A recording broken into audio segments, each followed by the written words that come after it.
Olá, e mais uma vez nós estamos aqui para tratar de um tema que todos nós enfrentamos no nosso dia a dia, desde que iniciamos as nossas tomadas de decisões, e muitas vezes essas decisões expressadas até mesmo na infância, quando a gente demonstrou algum interesse por iniciar algum projeto, às vezes algum esporte novo, algum estudo, alguma questão.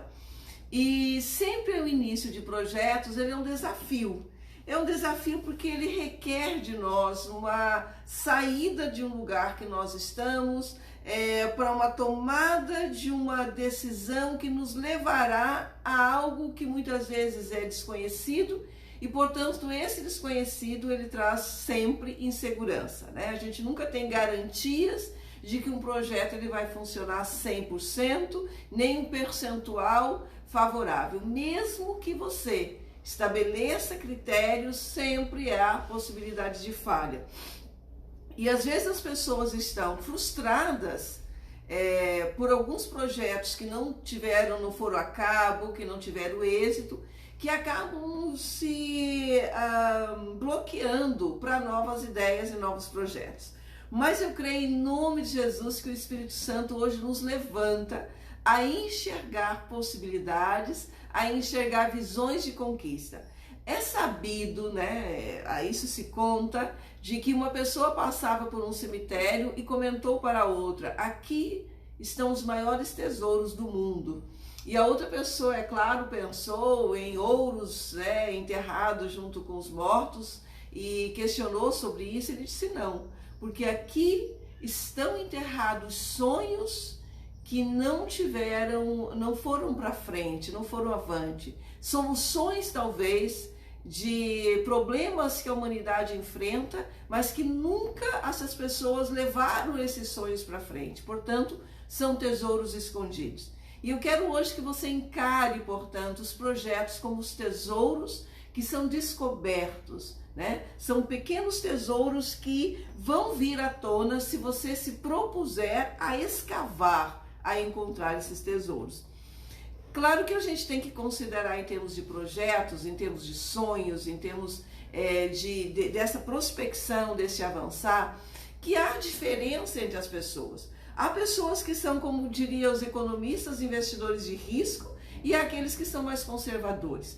Então, ao pensarmos em projetos, também nós devemos considerar qual é o nosso perfil, porque não adianta você se arriscar numa questão que às vezes você está vendo que não vai funcionar. A palavra de Deus mesmo fala sobre a semeadura, e é interessante quando a gente percebe que saiu o semeador a semear e encontrou diferentes terrenos para semear. A gente pode fazer uma analogia perfeita com os tipos de terreno, com os tipos de iniciativa que nós temos. Às vezes nós temos iniciativas que são como aquela semente que cai numa terra seca. Às vezes é um projeto tão imediato que a gente realmente não tem frutificação ali no momento. Mas olhando, nessa analogia, a que eu percebo mais perigosas são essas que são lançadas entre os espinhos, porque os espinhos sufocam. Isso fala muitas vezes dos nossos projetos, que eles são consumidos não por nós, mas pelas pessoas que de uma forma negativa e contrária, eles roubam esse nosso sonho antes mesmo dele germinar. Então nós estamos vivendo em um processo econômico que às vezes você pode pensar até que a tua semente, esse teu sonho, esse teu projeto, ele pode estar caindo em uma terra que seja essas terras inférteis, mas hoje nós queremos já declarar um dia profético que os teus sonhos eles vão cair como numa boa terra. Pensando nisso, nós selecionamos essa palavra que é muito bem conhecida, essa palavra de Tiago. Então eu quero ler contigo a palavra que está aqui no capítulo 4 de Tiago, versículo 13 ao 15, que diz assim: eis agora que vós dizeis, hoje ou amanhã iremos a tal cidade, lá passaremos um ano, contrataremos e ganharemos. Digo-vos que não sabeis o que acontecerá amanhã, porque que a vossa vida é um vapor que aparece por um pouco e depois esvanece. Em lugar que você deveria dizer, olha só o que a palavra nos aconselha. O que eu deveria dizer? Se o Senhor quiser, se vivermos, nós faremos isso e aquilo. Então, o primeiro elemento para nós pensarmos em projetos na perspectiva bíblica é o seguinte: eu posso andar e viver pela minha própria concepção, ou eu posso andar e viver pela concepção e pelo projeto de Deus. Então, se eu tivesse hoje um lema, se eu tivesse uma temática, algo assim que uma chave, né? Eu diria uma chave para que a gente tivesse na nossa vida eu faço parte de um grande projeto que é o projeto de Deus. Não é o contrário. Não é eu ter os meus projetos e chamar Deus para me abençoar nos meus projetos, para estar comigo nos meus projetos. Quando eu parto da perspectiva de que o projeto maior é o projeto de Deus e eu estou colaborando, eu estou inserida nesse projeto, daí sim, todas essas verdades elas se aplicam a mim. E que verdades são essas então? Que verdades eu tenho aqui na palavra? Eu tenho na palavra que o meu terreno será fértil, o meu projeto será, portanto, um projeto que será favorável.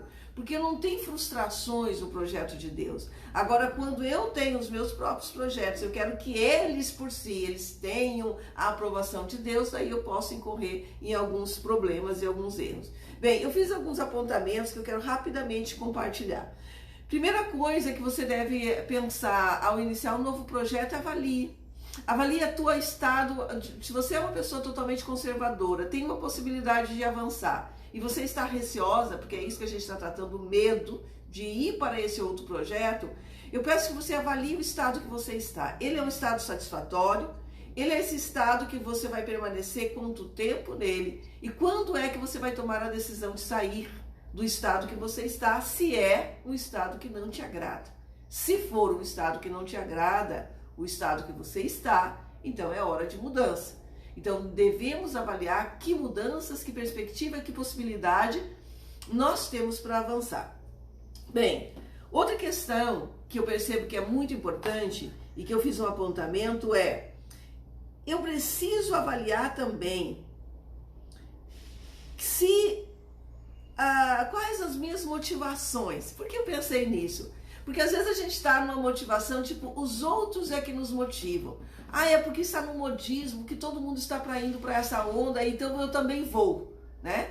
Qual é a minha real motivação? Por que eu penso em motivação? Porque às vezes a gente está pensando que a gente está fazendo para os outros verem, para dar uma satisfação, porque eu tenho que ter conquista, porque eu estou, digamos assim, devendo isso ao meu pai, devendo isso à minha mãe. Não, eu preciso avançar porque é uma perspectiva do próprio Deus que quer que a gente avance, que quer que a gente cresça. Eu preciso avançar também porque eu preciso pensar que esses meus projetos, eles são projetos que vão beneficiar. E isso é uma perspectiva interessante, porque quando eu tenho um projeto que ele vai trazer mais benefícios do que além de mim, ele vai beneficiar outras pessoas, isso é muito bom. Então lá na própria palavra em Tiago capítulo 4, no versículo 3, vai dizer assim, pedi e não recebeis, porque pedis mal para gastar nos vossos próprios deleites. Então quando os meus projetos eles são extremamente, é porque eu quero ficar rica, porque eu quero conquistar, porque eu quero aparecer, porque eu quero estar no status, eu quero honra, eu penso que Deus está dizendo que a gente pede e a gente não alcança porque a gente está pedindo para o nosso egoísmo. Mas quando nós temos um projeto, que ele é um projeto que alcança outras pessoas, que traz benefício para outras pessoas, certamente é uma pessoa que Deus se agrada disso. Benefício. Veja também, quando a gente fala em benefícios, se essas mudanças, quais as consequências que vão trazer para as pessoas de tua responsabilidade. Nós sabemos hoje, nós somos responsáveis pela nossa família, nós temos pessoas responsáveis. E essas mudanças, então, quais são as consequências para elas?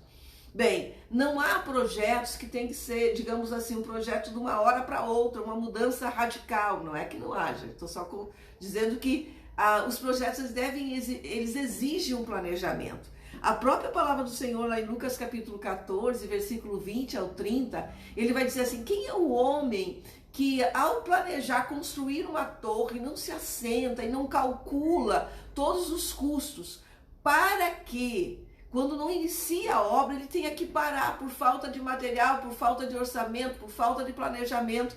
E as pessoas que passem zombem dele. Olha, ele iniciou uma obra e não pôde concluir. Veja como Deus, ele nos ensina sobre planejamento. Então, assim, a gente deve estar atento à direção que Deus nos dá. Eu compreendo muito que quando eu percebo essa perspectiva de que eu estou inserido no grande projeto de Deus, que traz benefícios não somente para mim, mas sempre é um benefício coletivo, é um benefício para os outros, que bem vai trazer para a comunidade, para a sociedade, o bem social.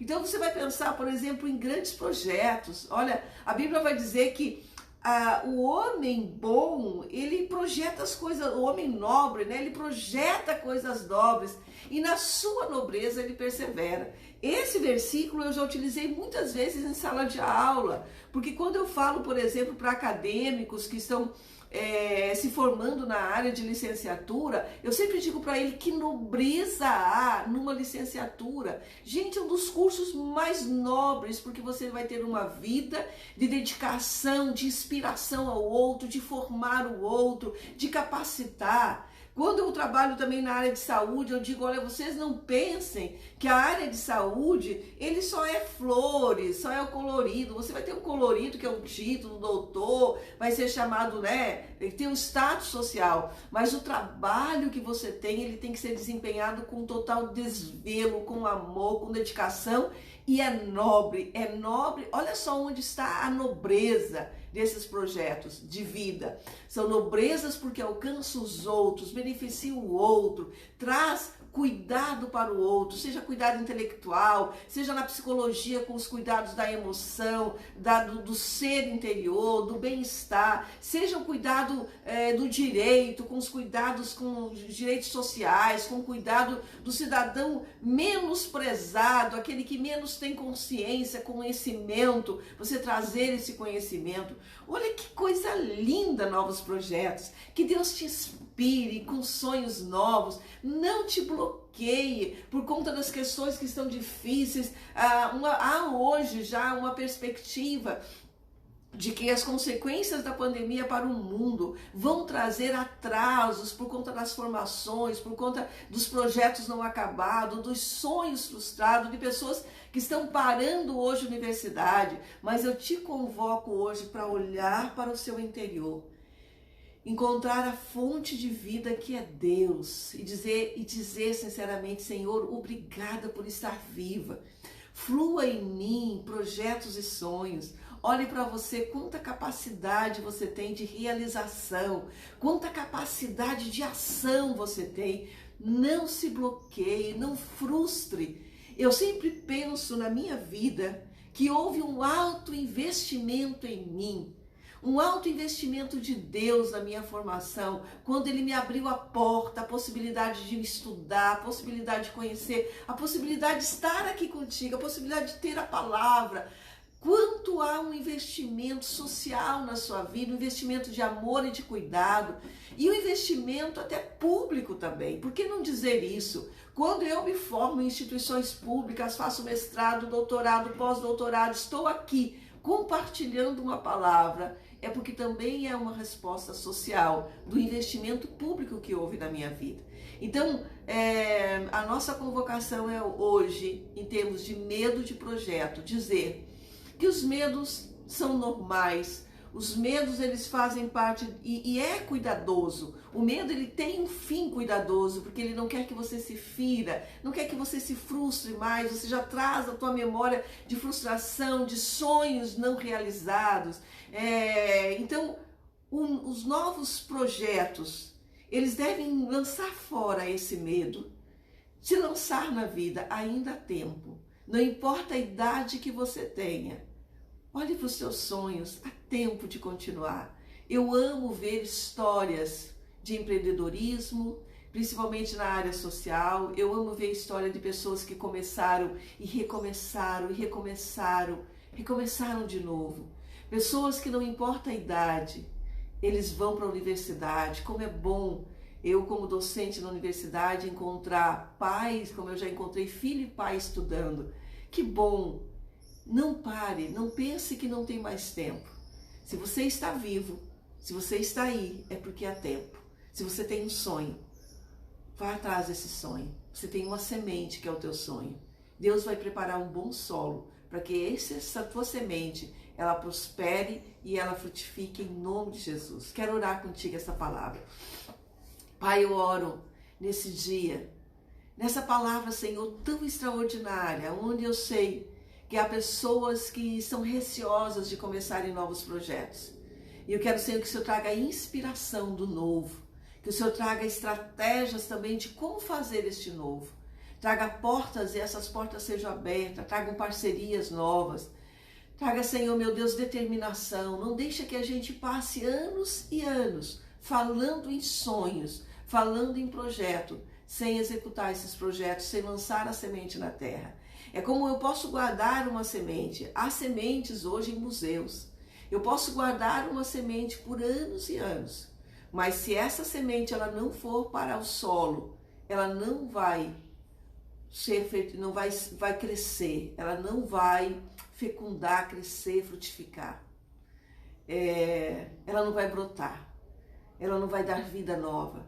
E hoje eu peço, Senhor, em nome de Jesus, que essas pessoas que estão com essas sementes, que são seus sonhos e projetos, elas possam encontrar um solo fértil, que elas não se precipitem em solos secos, que elas também, Senhor, ao olhar para esse seu sonho, às vezes elas compartilham com pessoas que não contribuem, são como esses espinhos que sufocam os sonhos. Que hoje, Senhor, nós possamos também ter palavras de bem-aventurança, de estímulo para aquele que está iniciando um novo sonho.